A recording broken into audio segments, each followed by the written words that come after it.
How did Laura Ingraham spend her Labor Day? She joins us live from our nation's capital. So, what'd you do?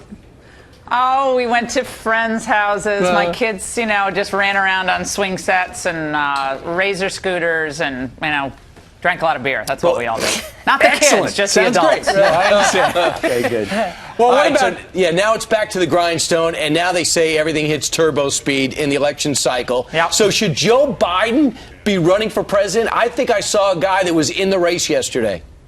It certainly looked like it. I went back and I reviewed Joe Biden's debate with Paul Ryan in the, of course, the 2012 election cycle. And people like to kind of laugh at Joe Biden. Oh, he makes all these gaffes, which, is true. But he's a really talented campaigner. He has that.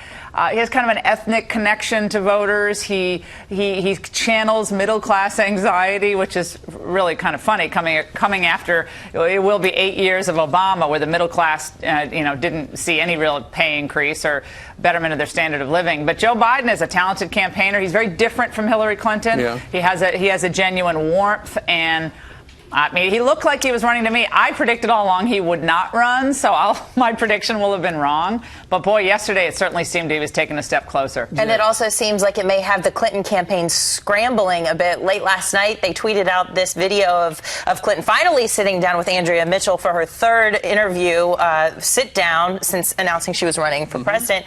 And it looks like the image consultants got a hold of her. They're really talking a lot about her binge-watching TV on Netflix and chocolate. Let's take a look at this. Workout of choice? Swimming, but that's not always available, so treadmill and weights and walking. And the food you crave most? Probably chocolate. I'm with you on that. What are you binge watching? Right now, we were so late in watching House of Cards, we're nearly done with the season. Text or email? I'm not sure that's appropriate, but we asked Jeb Bush, so we're asking you. Email. She's just like everybody else, Laura. Just two girls gabbing about fun, habits and so forth. First of all, if I were Hillary, I wouldn't talk about swimming upstream or the treadmill or House of Cards. I wouldn't talk about any of that. Orange is the new black. I mean, sure. I wouldn't mention any of this stuff. It looks forced. Yeah. And it looks obvious what's going on. I mean, we have this the document dump again on a Friday, or we had more questions about more emails. I think we'll get into this in a moment. But Hillary Clinton's trying to just remind everyone she's just a gal like everybody else, and she happens to have been Secretary of State and First Lady and U.S. Senator. But she sits around and binge watches. Can we retire that phrase, by the way? Who else is as tired of that as I am? But we apparently have a lot of time to binge watch television shows and so forth. But it seemed forced, to put it mildly. And I think that's why they're going to roll out Bill Clinton, because he's a fantastic campaigner. She's not so great, but he's going to be there. Also wanted to have you weigh in on this. There's been a second review by the CIA and the National Geospatial Defense Agency, and they are confirming what we already knew, and that is Hillary got a bunch of secret stuff that was clearly very secret, top secret stuff, which is in violation of all sorts of federal laws. The campaign, though, says, no, we disagree with that. But it's a North Korean nuclear site, one of them.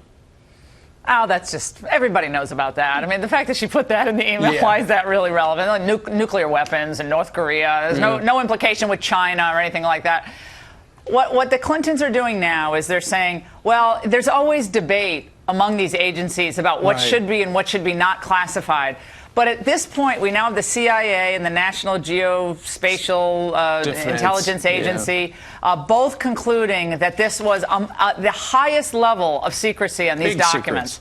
Which leads us to ask the question, were there any emails that Hillary notated as personal, her team, that also had an official work-related element to them, could even have a classified element to them? Was there any mixing of personal and business in a single email?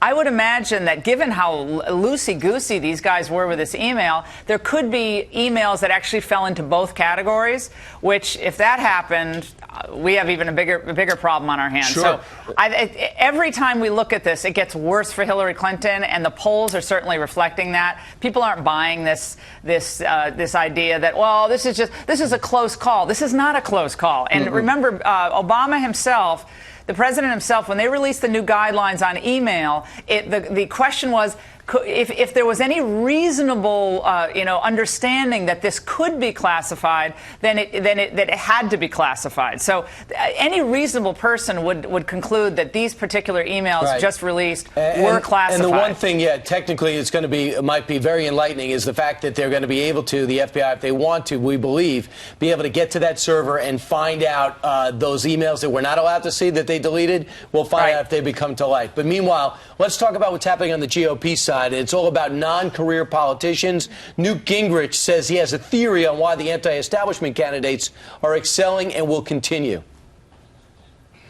Virtually every analyst I know says, okay, it's been summer, it's a balloon, it's going to come back to normal. If it was only Trump, I would say, sure, okay, this could be like Rudy Giuliani, who was way ahead at this point in 2008, and it didn't work. So I said maybe. But the fact is, when you have a Ted Cruz, who's really an outsider, even though he's in the U.S. Senate, and you have a Fiorina doing well, and you have Carson now in second place in most of the country, and you have Trump getting bigger and bigger margins, we owe it to the American people, forget the candidates, we owe it to the American people to try to understand the signal they're sending us. What do you think about that? I think he's absolutely right. I mean, the question is, what will the establishment learn from this, if anything? Or will they resist learning anything from the rise of all these politicians, Carson, Fiorina, Trump, Cruz? We know that leaders on Capitol Hill don't like Ted Cruz. I mean, they just don't like him. He's a pain in the neck. He does these filibusters. He calls out, McConnell on the floor of the Senate. They find him to be a constant irritant.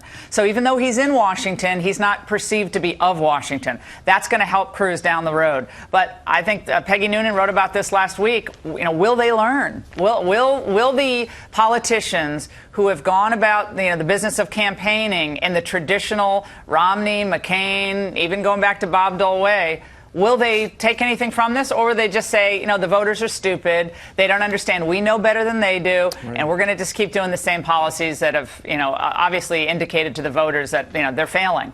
And I think that's the big open-ended question right now. I hope they learn something from this. Yeah, America doesn't seem to be too crazy about traditional politicians this cycle so far. No, not at all. Laura, it's always a pleasure having you with us. Go do your radio show. All right, take care. Have a good one.